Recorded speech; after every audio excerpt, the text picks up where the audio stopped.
I'm JC Faxas, and you're listening to MI's Most Interesting People. Today on the show, we have Mr. Louis Martinee.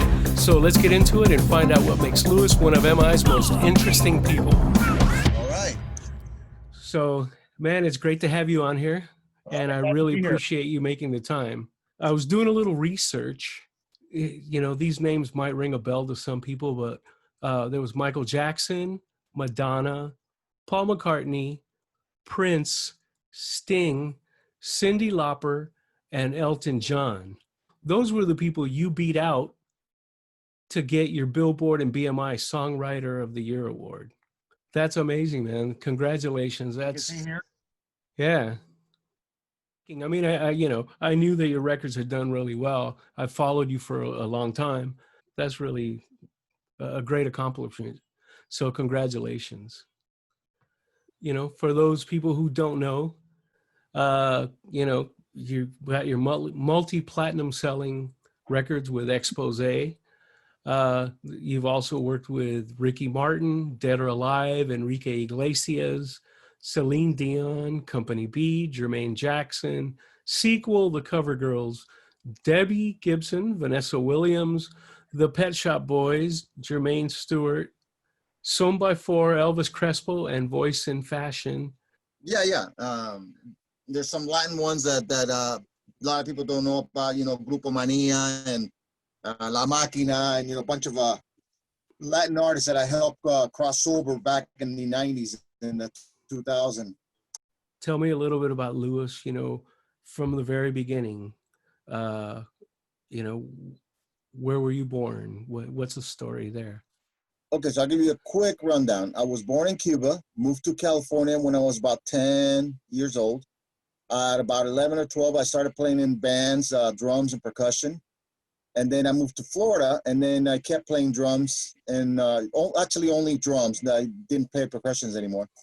And then in 1980, I remember I went to Ace Music Center, this really big music shop, and I saw the 808 drum machine, and I immediately sold my drum set and bought that, and then I started making music with the beats, and that's how I started doing the beats. One of my first songs was called "Woman" by a group called Techno.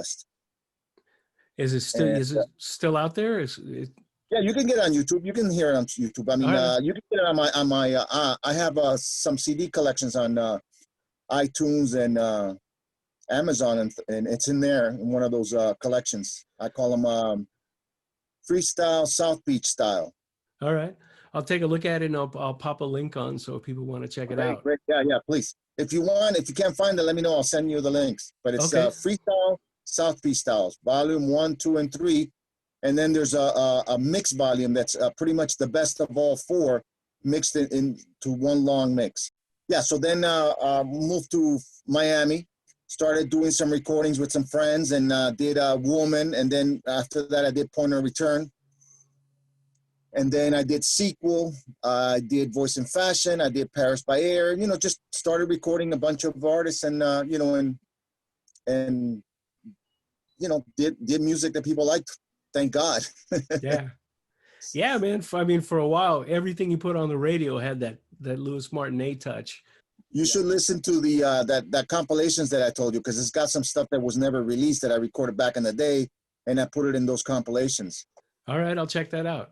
Yeah. So here's the question: do you still have that 808? No, I sold it. Everything now. I got everything now in the Pro Tools. Yeah. All the sounds. Yeah. Because it's not really. It's too much hassle now to connect drum machines to computers. Yeah. So basically, all the sounds are already in my computer. So I sold everything. I had every drum machine you can think of, man. I had like walls of drum machines and keyboards and before the computer age came around. You started drums? I guess was your main instrument when you started, right? Yeah, I was in a couple of bands, just garage bands and friends that we did some stuff together when I was young. And then when did you start DJing? Because you were DJing. Yeah, I started DJing like right around that time, like around 14. I started DJing at parties. I was like, I'm sure that I was, at least in Florida, the first mobile DJ that ever existed. What I did is I would put my friend's guitar amp, and I got my mom's stereo and his stereo, and then we would mix them both into since the guitar amps have two inputs for a couple of guitars, one input would be one system, and then the other input was my friend's system, and then I would just bring the volume up on one system and then bring it down on the other one and put my headphones in the little receiver thing and try to DJ that way. You know, it was hard, but then I went to Radio Shack and I got one of those cheap little mixers, but then it had no headphones, so I had to rig up a headphone system. I think my first mixer was a Lafayette, and it also didn't have a cue. Yeah, so I made my own cues with preamps.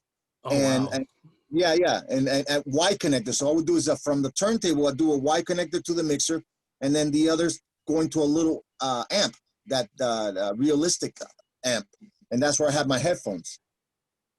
And I had the BSR turntables, belt drive. I don't know if anybody will know what that is. You know what? I actually have one at home. I bought on eBay. A belt drive BSR? A belt drive BSR, but it's a changer. Great. So it didn't work. So I took it all apart and greased it, and now the arm lands where it's supposed to, and the whole thing. Oh, that's funny. That's great, man. Yeah. I still have I got my Techniques turntable here. I had 5 of them, but I got rid of them. Here's my little Techniques turntable right here. Yeah, that I DJ with Pioneer now. Okay. With Record Box. Okay. Love that. You love Record Box? I'm still kind of using Serato. Yeah, but if you go to Record Box, you'll love it. It's so good. I kind of started out DJing, doing house parties, but I didn't go to DJ. I just got invited to house parties because I had 45s. And it was a little box of 45s, and I'd get stuck working the record player. And I remember a party at Gladys's house, and she's like, "Hey, my cousin from Miami is here, and he brought some records." And I think at the time I was playing like, funk and stuff like that. Right. And I remember you brought this, and I was into like Daz Band and Ohio Players. And I put this on, and I'm like, damn, that's a long song. And the first time I heard it, I hated it. I'm like, what the hell is this? And then somebody came up and go, hey, can you play that again? And I played it, and I guess my ears opened up. And since then, it's disco that I really love. And it's thanks to that record that you brought to that house party. That's a great record. There's a record by Revolucion that's called, you know it, right? Yeah, House of the Rising Sun. Yeah. Very similar to that. I always, both of them I like a lot because they're very similar. I like that Spanish guitar and claps and stuff that they have is great. Well, I was reading the credits on it because they sounded so similar, and I kind of started digging in. It was Cerrone and the guys from Congas. I'm trying to think of who else. Don Ray. They were in the original Santa Esmeralda in the studio as some of the musicians. And they got in a fight, I guess, with Leroy Gomez and the label. So then they broke off, and they did House of the Rising Sun. And then Santa Esmeralda also did a House of the Rising Sun, but it's not as good as the Revolution one. No. But the don't let the original. Actually, what happened is because I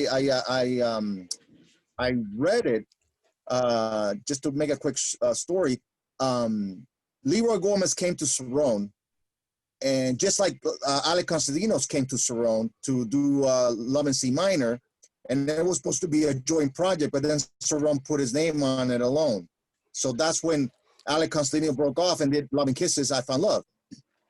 Then the same thing happened with Leroy Gomez. He came to Cerrone to do House of the Rising Sun is what he did. And there's a version, that version by Revelation, that's the one that he did. But so then Leroy Gomez left and he formed Santa Esmeralda and did Don't Let Me Be Misunderstood. You can put them side by side and the breaks and everything are exactly at the same time. There's something else too. I think you made a couple of DJ records, and Yeah, some DJ records that I did.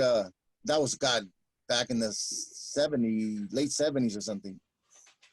Yeah, something like this. 15 Minutes of Frenzy, right? Yeah, and then Long Hot Summer. Yeah, I know by the color. If it's a gray one, it's Constantly Yours. That's right, and that's how I discovered Americana. Oh, you hadn't heard it before? I hadn't heard it before, and then I found the snippet on there, and it's okay. I got to find this record, and then I found the record. Yeah. That's Costandinos again. He's great. Yeah. One of my favorites. Yeah. I love. I listen to freestyle and I listen to disco, and I love both. But disco, is for me it's great to listen to, and freestyle is great to dance to. Let's talk about the music business, I guess. By now I'm sure you've mentioned, you've told the story like 10,000 times, but you want to go into like Exposé and how they got started and how you found them and built them basically. I was recording some music, and you recorded Point of Return, a song called SOS, There's More to Love, a bunch of songs. And I liked how Point of Return was sounding.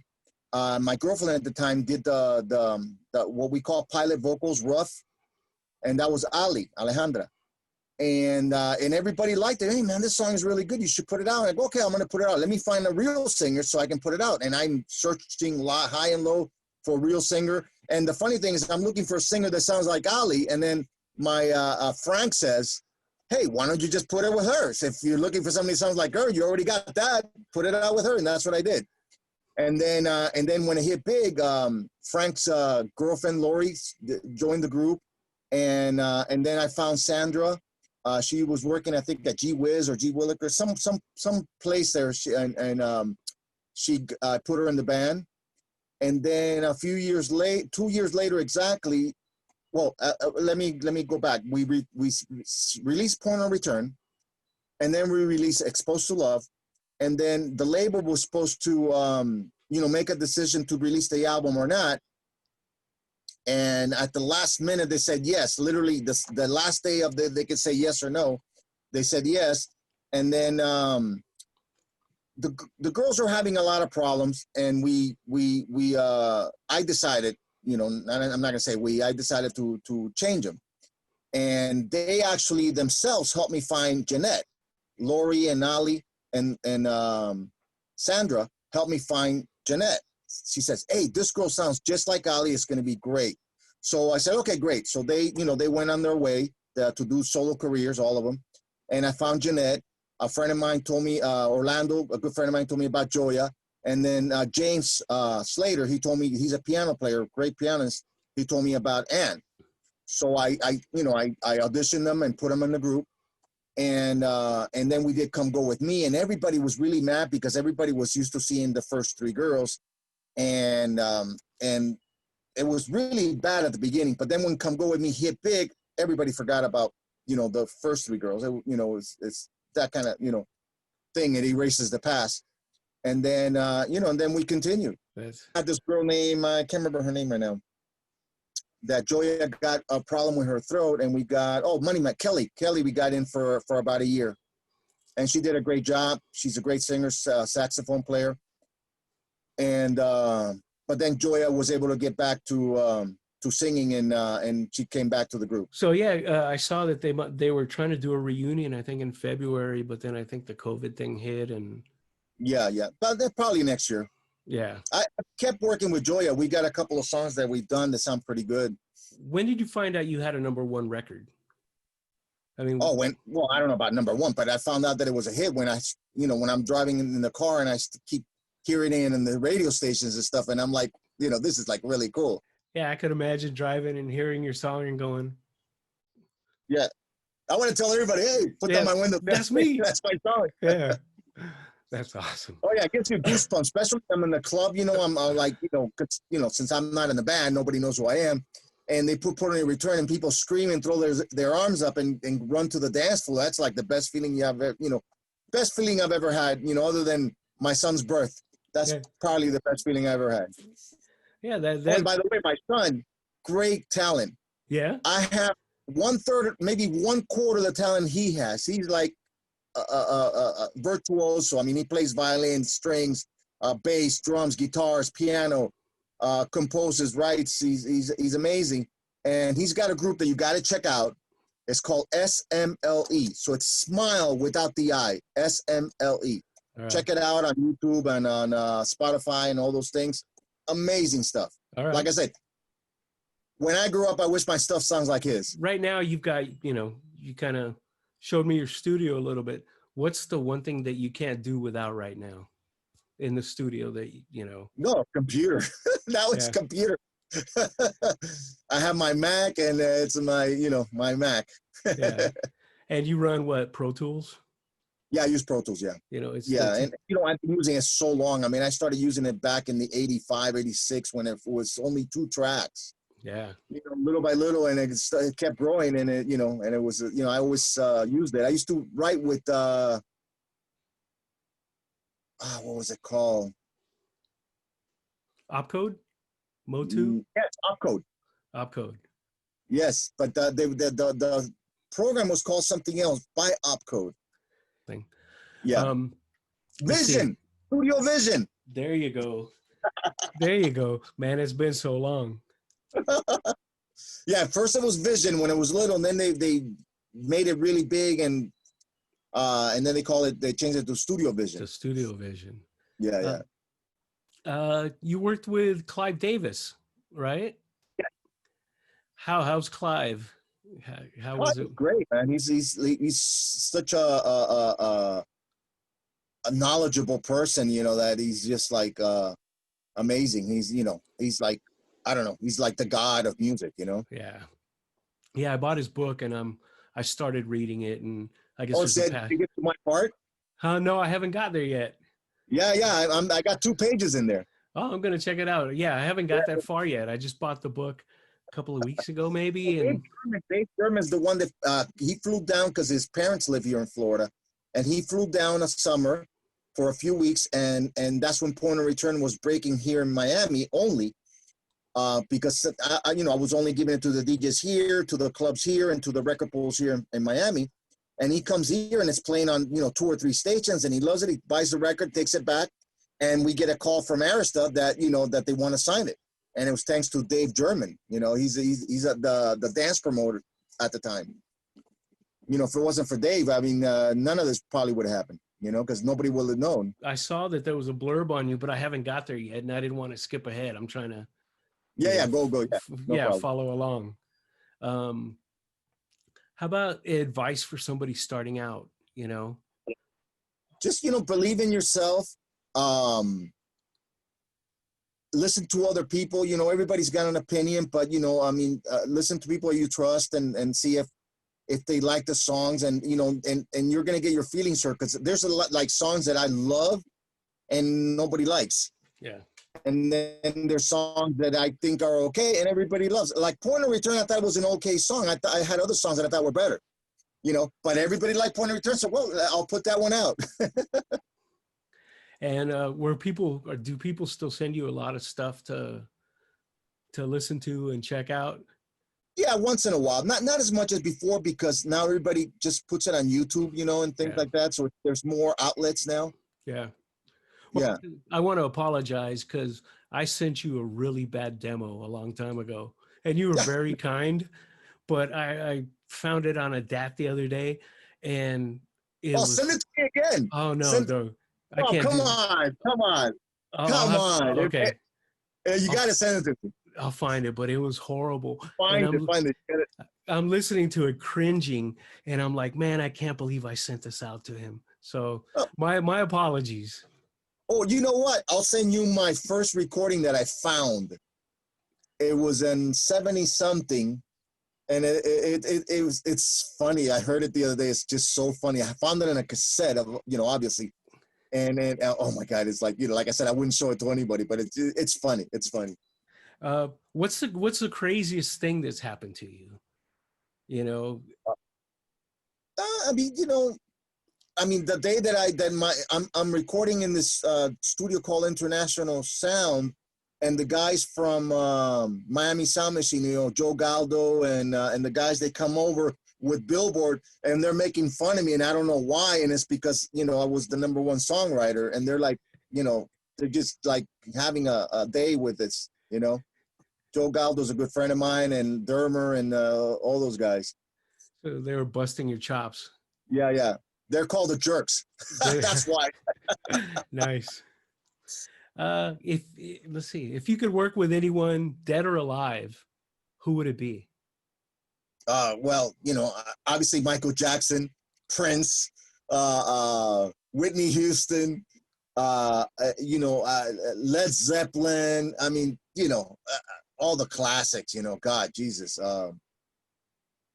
You know, there's so many. It would take us a week to get through it. But yeah, I mean, all those great artists would be awesome to work with. Yeah, it'd be great to check out Bonham. Yeah, Bonham. But yeah, too, that's another. I love to work with him. Yeah. I would have loved to have been in the studio, just, you know, in the corner, just looking at the process and seeing how, you know, how it works and how it's done on those classic records. Yeah, I mean, if you never hang out in a studio, it gets pretty boring, because my friends will say, "Oh, can I go hang out with you?" And after being, you know, 6 hours listening to the same kick for, you know, for 6 hours, well, you know, I'm going to take a walk. Yeah. You know, so it could get a little boring in the studio. What I do is I invite people. After that, I invite people to the mix. That's when they can hear, you know, the better, you know, rendition. They'll hear the kick by itself, the snare, the hi-hat, you know, every instrument, you know, coming to life, you know, little by little. And then, you know, in a few hours, you got something that sounds, you know, hopefully good. What do you do in your spare time now? You know? I mean, I'm always doing music. My spare time, I watch TV now. I used to go to the movies. At my getaways to go to a movie theater and get into a nice sci-fi movie. But, you know, now it's at home. So yeah. So sometimes I go on live and do some DJing live. Seeing you on Facebook. Yeah, but if not, then, you know, I'm just making music. I'm doing some a record for the Virus with a bunch of artists. Right now we got Butch from Tavares. We got Bernard from Surface. We got I'll get the list, and I'll email you who we got up to now, and then we're trying to get some more artists on board. We're trying to get Gladys Knight. I did a song for her a few years back that we're going to release eventually. Oh, nice.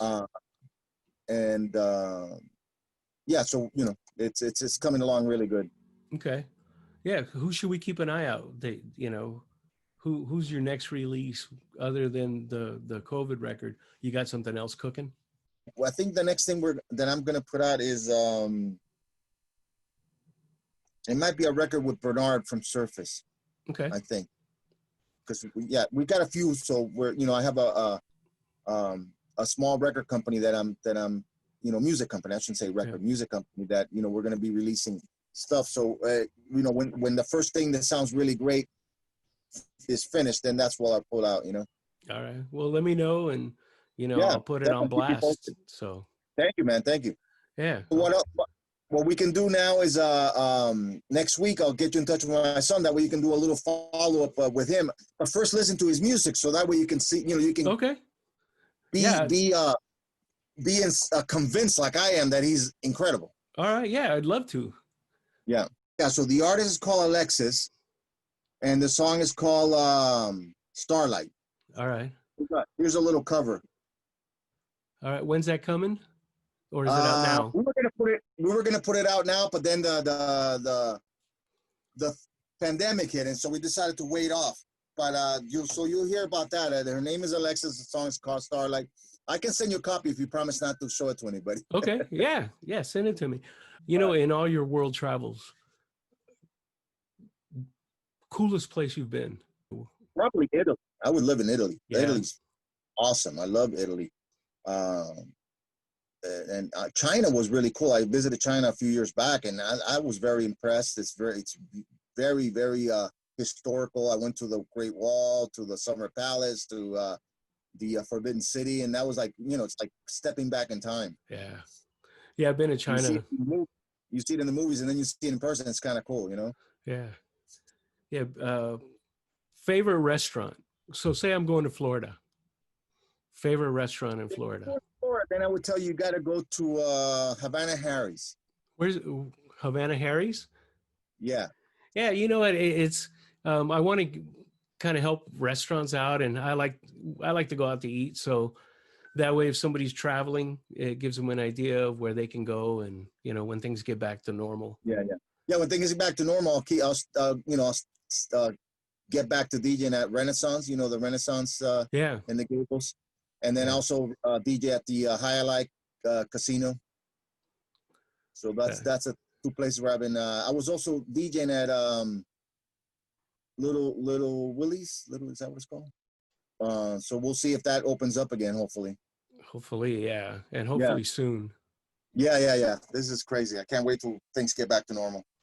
2 homeworks. Yeah. Listen to my 3 compilations. Okay. Because there's a lot of old stuff that was never released. All right. Freestyle South Beach Style. Okay, I have it on here. I was going to write it down, but I got it here. So yeah, and then my son's stuff, you got to listen to that first. Okay. SMLE. Got it. Yeah. So smile, no I. All right. Yeah. Louis, man, thank you very much. All right, buddy. Thank you, man. It's been a pleasure. Well, you know, like I said, we'll keep in touch now, and I'm gonna wait for that demo. When I get your demo, then I'm gonna send you mine. We're good. That'll be great. All right. All right, buddy. Great, man. Thank you. Man. All right. Have a good weekend. Be safe. You too. Ciao. Bye. Bye.